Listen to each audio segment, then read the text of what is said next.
Bersyukur untuk firman Tuhan yang disampaikan oleh hambanya Pendeta Anton. Pendeta Anton minta saya untuk mendalami beberapa poin daripada khotbahnya yang sudah disampaikan. Kita akan menggali lebih dalam keindahan daripada Alkitab. Saya mengajak Bapak Ibu membuka Lukas pasal 18, ayatnya yang ke-11 sampai ayat yang ke-13. Tadi ada 2 poin daripada Pak Anton, dari banyak poin yang disampaikan dengan limpah bagi kita. Yang pertama adalah Pak Anton mengingatkan kepada kita dari kisah Yakub melihat masa lalu. Lalu yang kedua adalah bagaimana pangkal paha daripada Yakub itu dipukul oleh Tuhan. Dan kita akan dalami 2 makna ini lebih dalam lagi di kitab Perjanjian Baru. Karena paralelnya banyak di Perjanjian Baru, tapi karena keterbatasan waktu kita akan coba melihat sedikit keindahan daripada firman Tuhan. Mari kita buka Lukas 18 ayat 11 sampai ayat yang ke-13. Kita baca bersama-sama pada hitungan yang ketiga. 1, 2, 3. Orang Farisi itu berdiri dan berdoa dalam hatinya begini. Ya Allah, aku mengucap syukur kepadamu karena aku tidak sama seperti semua orang lain. Bukan perampok, bukan orang lalim, bukan penjina, bukan juga seperti pemungut cukai ini. Aku berpuasa 2 kali seminggu. Aku memberikan 1/10 dari segala penghasilanku.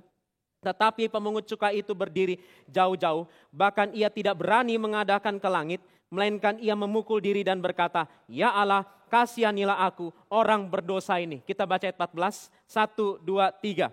Aku berkata kepadamu, orang ini pulang ke rumahnya sebagai orang yang dibenarkan Allah, dan orang lain itu tidak. Sebab barang siapa meninggikan diri, ia akan direndahkan. Dan barang siapa merendahkan diri, ia akan ditinggikan. Bapak Ibu yang dikasihi Tuhan, dari kisah Yakub dari Pak Anton jelaskan kepada kita, betapa pentingnya kita melihat ke masa lalu. Beliau mengatakan ketika kita melihat masa lalu, kita akan menjadi orang yang rendah hati. Cuman celakanya, tidak semua orang yang melihat masa lalu jadi rendah hati. Ada orang yang melihat masa lalu jadi bangga hati, jemaat dikasihi Tuhan.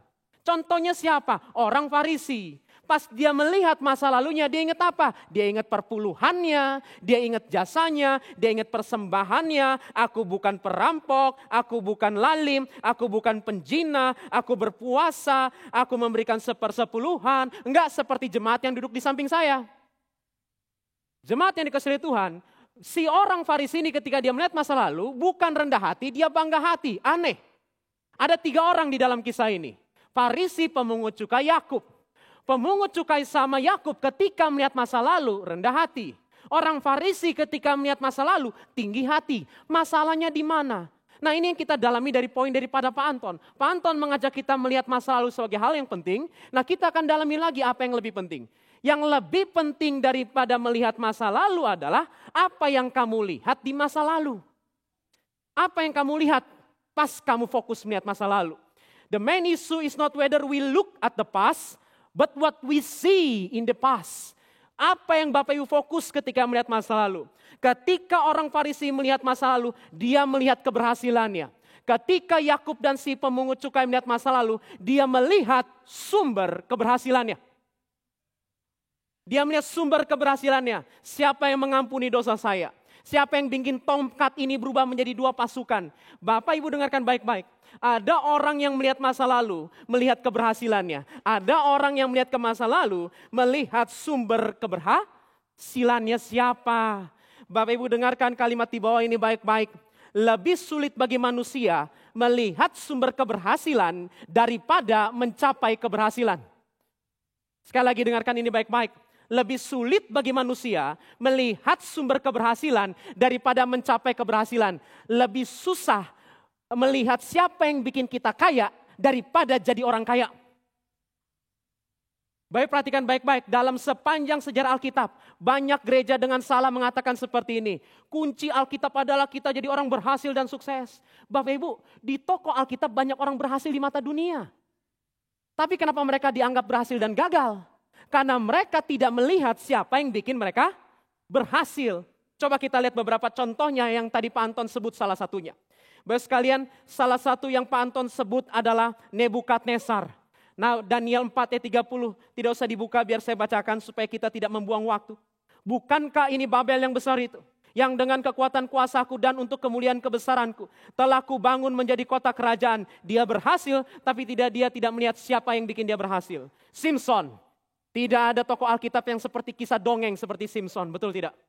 Dan Alkitab mengatakan seperti ini. Hakim-Hakim 16 ayat 20. Tetapi ia tidak tahu bahwa Tuhan telah meninggalkan dia. The source of his power sudah meninggalkan dia, Bapak Ibu sekalian. Bapak Ibu, Simson berhasil tapi tidak melihat siapa yang bikin dia berhasil. Uzia, setelah ia menjadi kuat, ia menjadi tinggi hati sehingga ia melakukan hal yang merusak. 2 Tawarik 26 ayat yang ke-16. Herodes, raja yang begitu berhasil membangun dan keluarga besarnya membangun bait Allah. Herodes Agripa mengatakan seperti ini dalam Alkitab. Dikatakan mengenai Herodes Agripa. Kisah Para Rasul 12 ayat 23. Seketika itu juga ia ditampar malaikat Tuhan. Karena ia tidak memberi hormat kepada Allah. Ia dimakan cacing sampai mati. Bapak Ibu yang dikasihi Tuhan, sejarah Alkitab menunjukkan banyak orang berhasil tidak melihat siapa yang buat mereka berhasil. Rehobeam 2 Tawarik 12 ayat 1 sampai 4. Jehoshafat 2 Tawarik 18 ayat 1. Amazia 2 Tawarik 25 ayat 14. Uzia 2 Tawarik 26 ayat 16. Hezekia 2 Tawarik 32 sampai 24 sampai 25. Yosia 2 Tawarik 35 ayat 20 sampai 24. Yudas ada di Matius, Markus, Lukas, Yohanes. In prophecy, in poetry, in history, we can see the same infidelity. Di buku sejarah, di buku perjanjian lama, di buku perjanjian baru, kita banyak melihat orang berhasil, tapi lupa siapa yang bikin mereka berhasil. Bapak Ibu Tuhan, apa masalah terbesar dalam Alkitab? Bukan hidup Anda gagal, Anda lupa siapa yang bikin Anda berhasil. Anda lupa siapa yang bikin Anda berhasil. Dan Bapak Ibu, Alkitab mengajak kita melihat, saya mengajak kita buka sama-sama, Yeskil 28 ayat 13, ayat 14 sampai 17. Penafsir Reform pecah dalam menafsirkan ayat ini, bukan maknanya tapi siapa orangnya. Ada yang mengatakan ini Raja Tirus. Ada orang yang mengatakan ini sebenarnya iblis atau Lucifer yang jatuh. Dan Bapak Ibu silakan tafsirkan yang mana. Ada orang Reform lebih percaya ini iblis. Coba Bapak Ibu lihat, 2 Tawarik 28 ayat 13 sampai ayatnya yang ke-14. Kita akan baca sama-sama ayat 13 sampai 14. 1, 2, 3. Engkau di Taman Eden, yaitu Yeskiel, mohon maaf sekalian. Mari kita buka sama-sama Yeskiel 28 ayatnya yang ke-13 sampai ayatnya yang ke-14. Yeskiel 28 ayat 13 sampai 14. Kita baca sama-sama. 1, 2, 3. Engkau di Taman Eden, yaitu Taman Allah, penuh segala batu permata yang berharga, yaspis merah, krisolit dan yaspis hijau, permata pirus, krisopras dan nevrit, lazurit, batu darah dan malakit. Tempat tatahannya diperbuat dari emas, disediakan pada hari penciptaanmu. Kuberikan tempatmu di dekat kerub yang berjaga.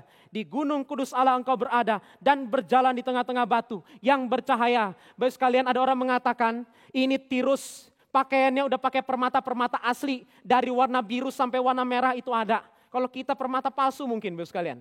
Tapi dia asli semua. Yang terbaik ada pada badannya. Dan Bapak Ibu sekalian, kenapa orang curiga kalau ini adalah Lucifer atau iblis? Karena ini di Taman Eden. Dan dia dikatakan mirip seperti kerubim. Lalu Bapak Ibu lihat apa yang bikin dia jatuh dalam dosa? Ada penafsir Reform mengatakan gini, gak usah peduli mau Tirus atau setan, dua-duanya setan katanya. Kenapa? Karena ayat 17. Coba kita baca. Kita baca sama-sama. Yeskiel 28 ayat yang ke-17. 1, 2, 3.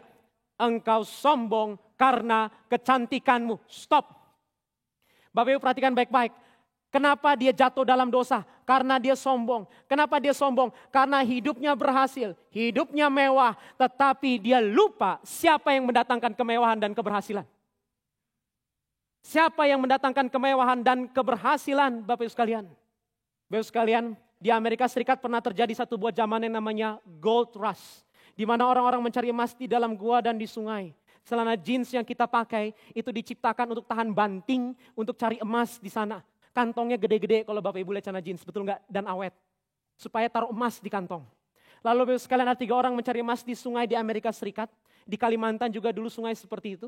Lalu Bapak Ibu sekalian pas dia cari emas, 3 orang ini menemukan emas di tengah-tengah sungai yang kering.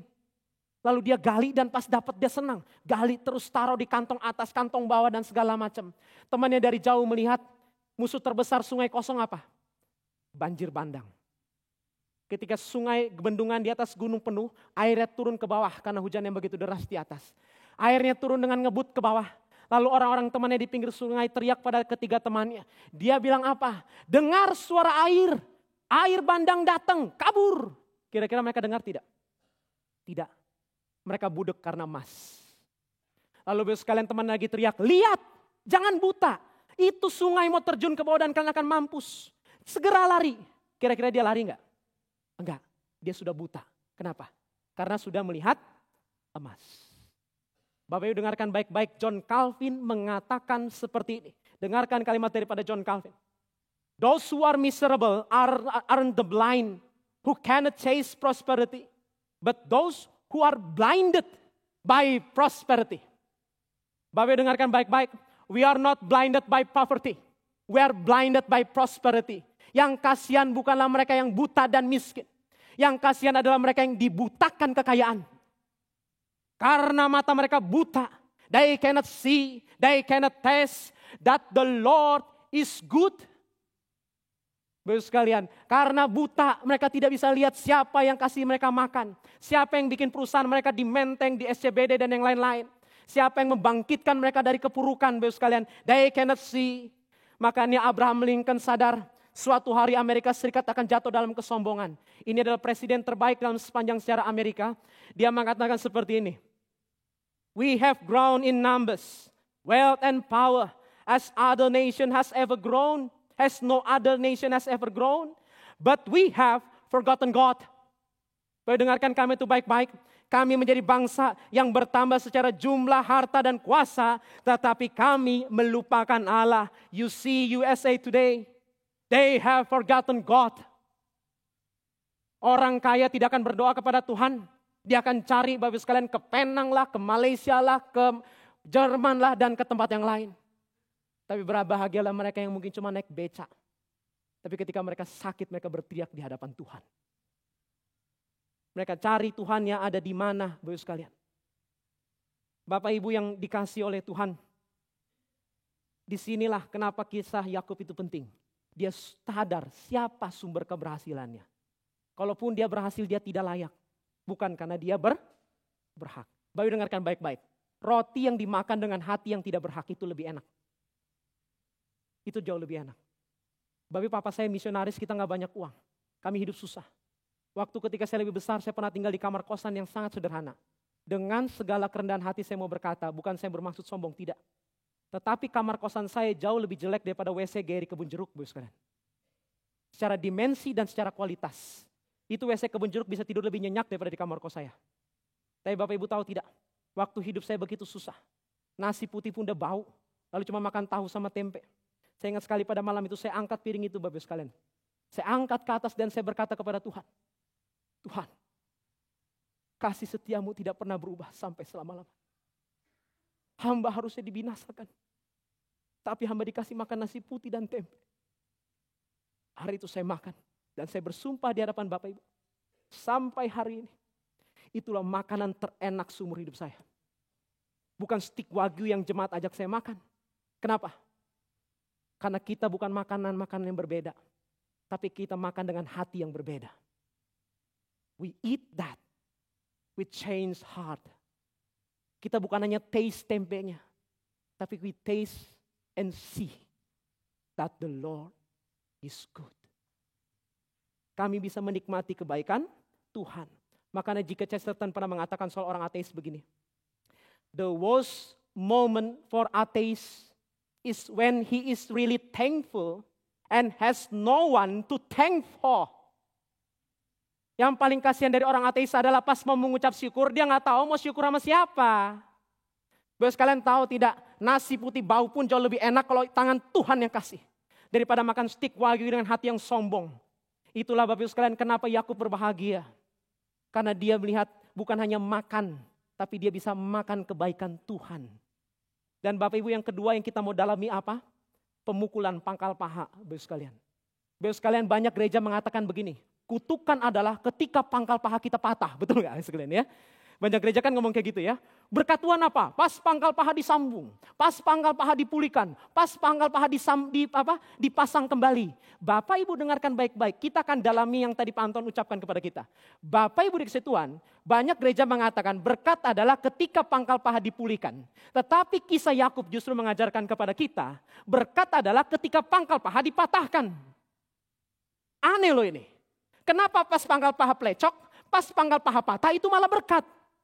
Nah inilah yang pendalaman kita yang kedua. Berkat yang dilupakan, yaitu pangkal paha yang dipatahkan. Bapak Ibu punya anak, Bapak Ibu punya Allah. Yang punya hobi, patahkan pangkal paha kita loh. Bukan berarti pangkal paha Anda benar-benar dipatahkan. Tapi pangkal paha itu bahasa simbol. Itu adalah tempat fondasi kekuatan pria. Saya dulu atlet basket Bapak Ibu di Tuhan. Kami kalau atlet basket atau sepak bola, Bapak Ibu mata kaki patah, betis patah masih bisa dipulihkan. Tetapi kalau paha patah, itu career ending injury Bapak sekalian. Karir Anda pasti berakhir. Karena pangkal paha itu fondasi kita berdiri. Artinya apa? Titik kesombonganmu, harga dirimu, itulah yang dipatahkan oleh Tuhan. Dan ada 3 orang yang dipatahkan lagi oleh Tuhan. Kita akan coba lihat 2, lalu kita akan baca 1. Yang ini Bapak Ibu nggak usah buka. Yang pertama yang pangkal pahanya dipatahkan siapa? Petrus. Lukas 22 ayat 33 sampai 34 Bapak sekalian. Di situ Petrus berkata kepada Tuhan, Tuhan sesungguhnya aku berkata kepadamu, semua akan meninggalkan engkau kecuali aku. Itu kalimat gombal yang paling pernah ada, betul nggak? Lalu Bapak sekalian Tuhan Yesus berkata apa? Aku berkata kepadamu sesungguhnya Petrus, sebelum ayam berkokok engkau akan mengkhianati aku 3 kali. Pangkal pahanya langsung dipatahkan. Lalu siapa lagi? Anak bungsu yang belagu, yang pikir bisa hidup tanpa Tuhan di Lukas 15. Ketika dia makan makanan babi, dia tahu lebih enak tinggal di rumah Bapa. Lalu yang terakhir siapa? Mari kita baca. 2 Korintus 12 ayatnya yang ke-7. 2 Korintus 12 ayat yang ke-7. Paha yang dipatahkan yang akan kita lihat adalah pahanya daripada Paulus. Ayat yang ke-7 mari kita baca sama-sama. 1, 2, 3. Dan supaya aku jangan menikahkan diri karena pernyataan-pernyataan yang luar biasa itu, maka aku diberi suatu duri di dalam dagingku, yaitu seorang utusan iblis untuk mengocok aku, supaya aku jangan meninggikan diri. Disitulah pangkal paha halus dipatahkan, supaya dia jangan jadi rasul yang belagu, tapi dia menjadi rasul yang rendah hati. Jemaat Tuhan, rasul yang rendah hati. Kenapa Tuhan hobi patahkan pangkal paha? Karena ada satu reaksi kalau pangkal paha kita dipatahkan. Itu apa? Teriakan minta tolong, betul nggak? Teriakan minta tolong. Bapak sekalian, salah satu binatang yang paling agung yang pernah ada adalah singa jantan atau harimau. Kita bilangnya adalah penguasa hutan. Suatu hari Bapak sekalian ada seekor singa jatuh ke dalam lubang sedalam 4 meter. Gajah lewat, dia bilang, "Raja mau dibantu keluar enggak?" Lalu Raja Singa berkata seperti ini, "Kamu jangan pikir saya kejebak, saya lagi berlindung dari sinar matahari. Panas, nanti gelap kulit saya." Besoknya monyet-monyet lewat. Monyet-monyet bilang pada Raja Singa, "Raja, mau kami bantuin keluar enggak?" Lalu Bapak sekalian Singa berkata seperti ini, "Enak aja, saya bukan kejebak di sini, saya sedang mempelajari kandungan tanah." Lalu hari ketiga celakanya Bapak Ibu sekalian, singa betina yang begitu cantik lewat. Singa betina itu berkata, "Raja yang ganteng dan kuat perkasa, maukah engkau aku bantu keluar dari lubang ini?" Lalu Raja Singanya berkata apa? "Saya sedang mengasah kuku saya supaya lebih tajam dan jantan." Dan setelah 2 minggu akhirnya singanya mati dan tinggal tulang belulang. Pertanyaannya begini, kenapa dia mati? Bukan karena tidak ada yang mau tolong. Tapi karena dia tidak pernah teriak minta tolong. He never seeks help. Bapak sekalian, apa reaksi orang yang pahanya patah? Bapak Ibu, kalau Anda pernah main basket dan tulangnya patah, mau sejantan apapun Anda, saya pernah merasakan Bapak sekalian, kita nangis teriak tolong Bapak sekalian.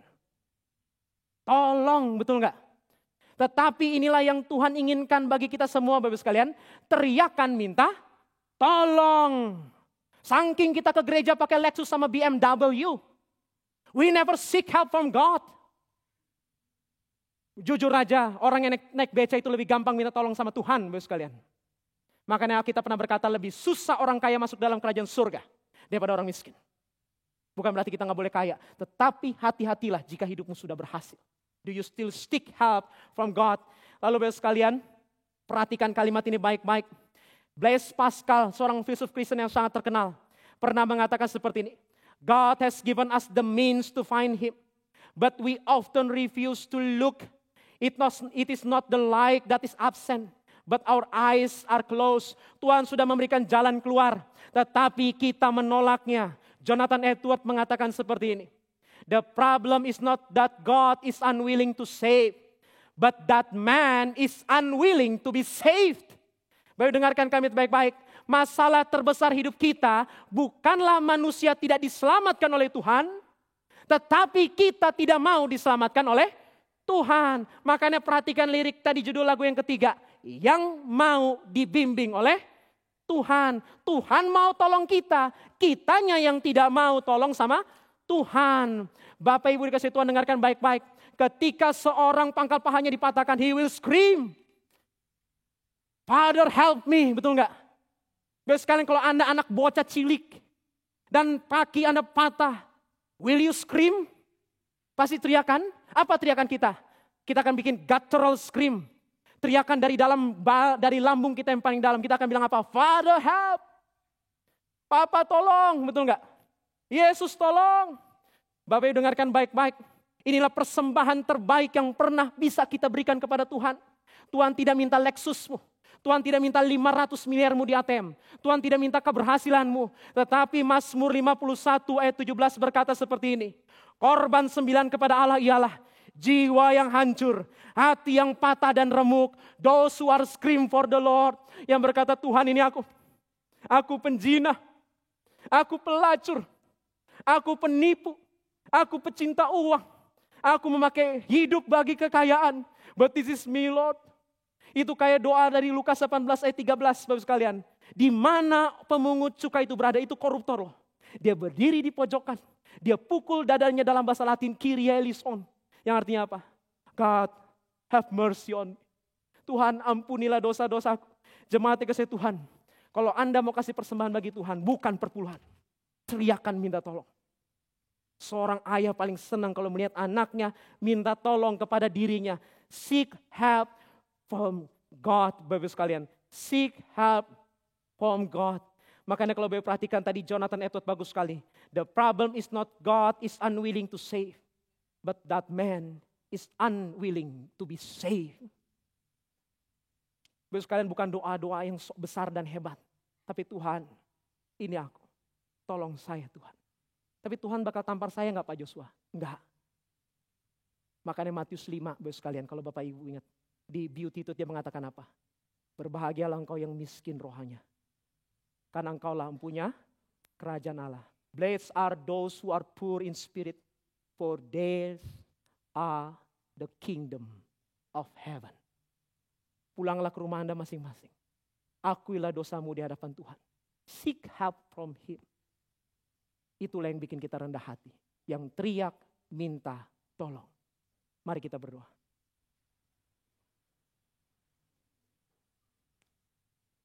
Bapa kami yang ada di surga, hamba meminta sesuatu yang aneh di mata manusia duniawi Tuhan.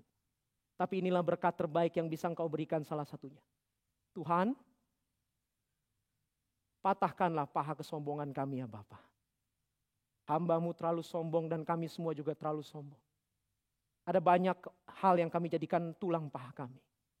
Patahkanlah satu persatu ya Tuhan. Supaya kami belajar berteriak kepada Bapa kami yang ada di surga. Tolong kami ya Bapa. Karena hati kami sangat gampang sombong dan tidak mencari Tuhan. Patahkanlah paha kami seperti Yakub. Biarlah kami pincang di muka bumi ini ya Tuhan. Tapi dunia melihat kami orang pincang yang ditopang oleh Tuhan Yesus. Kami mohon belas kasihan-Mu. Di dalam nama Tuhan Yesus Kristus, berbahagialah mereka minta tolong. Amin. Mari kita bangkit berdiri. Bapak Ibu, mari kita dengan gereja dari segala zaman, kita mengakui pengakuan iman kita di hadapan Allah. Aku percaya kepada Allah, Bapa yang Maha Kuasa, Khalik langit dan bumi, dan kepada Yesus Kristus, anak yang tunggal Tuhan kita, yang dikandung dari Roh Kudus, lahir dari anak darah Maria, yang menderita sengsara di bawah pemerintahan Pontius Pilatus, disalibkan, mati dan dikuburkan, turun ke dalam kerajaan maut. Pada hari yang ketiga, bangkit pula dari antara orang mati, naik ke sorga, duduk di sebelah kanan Allah, Bapa yang Maha Kuasa. Dan dari sana ia akan datang untuk menghakimi orang yang hidup dan yang mati. Aku percaya kepada Roh Kudus, gereja yang kudus dan am, persekutuan orang kudus, pengampunan dosa, kebangkitan tubuh, dan hidup yang kekal. Amin. Silakan duduk. Bapak Ibu, seperti yang Pak Anton katakan, beliau tidak bisa melayani tengah-tengah kita, karena beliau sedang melayani di GRI Taipei. Mari kita doakan untuk pelayanan beliau di sana bisa menjadi berkat di dalam waktu yang singkat ini. Dan ada beberapa pengumuman yang perlu saya tekankan. Yang pertama adalah akan ada pembinaan penata layan pada tanggal 19 Maret hari Rabu. Yang dengan tema Jerih Payah Seorang Pelayan yang akan dipimpin oleh Pendeta Antinus Un akan membahas buku yang ditulis oleh Pendeta Stephen Tong. Dan Bapak Ibu sekalian bisa membeli bukunya di bawah buku Patong. Bapak Ibu sekalian, saya sudah baca buku Patong. Saya percaya buku terbaik Patong justru yang tipis-tipis dan kecil-kecil ini. Saya bilang Bapak Ibu sekalian itu buku tipis yang dampaknya sadis Bapak Ibu sekalian. Coba Bapak Ibu baca. Anda yang malas baca tertolong, betul nggak? Istirahat makan siang udah kelar itu Bapak Ibu sekalian. Jadi coba Anda beli, Bapak Ibu coba diberkati oleh kebenaran daripada firman Tuhan. Lalu yang kedua akan diadakan seminar nasional RCRS dengan tema Menyongsong Indonesia Emas 2045 yang dipimpin oleh Pendeta Stephen Tong dan rekan-rekan. Bapak Ibu, acara ini berisi dengan banyak pembicara yang menarik. Mari kita datang bersama-sama, mendaftarkan diri, pendaftaran akan dibuka di bawah. Lalu juga akan diadakan Kuiper Conference di mana Pendeta Stephen Tong akan mendapatkan penghargaan Kuiper. Dan Bapak Ibu, mari kita bukan hanya mensyukuri Patong mendapatkan penghargaan Kuiper, tapi kita doakan supaya orang Eropa yang datang belajar dari Patong. Terus kalian, bagi Patong, penghargaan terbesar yang bisa dikasih ke dia adalah kalau Anda mau belajar pelayanan dari dia. Bukan dapat medali emas, terus kalian. Medali emas manusia bisa kasih, Tuhan belum tentu kasih. Mari kita doakan buat Kuiper Conference dan kita mendaftarkan diri. Lalu yang terakhir adalah akan diadakan acara renungan bersama di gereja kita seperti tiap tahun. Kali ini kita akan merenungkan penderitaan Kristus selama 40 hari dari buku Pendeta Stephen Tong, 7 Perkataan Salib. 10 Maret sampai tanggal 18 April kita akan melaksanakannya. Bukunya bisa dibeli di bawah, stoknya sangat banyak. Silakan Bapak Ibu segera membelinya dan sama-sama menikmati renungan daripada kebenaran firman Tuhan.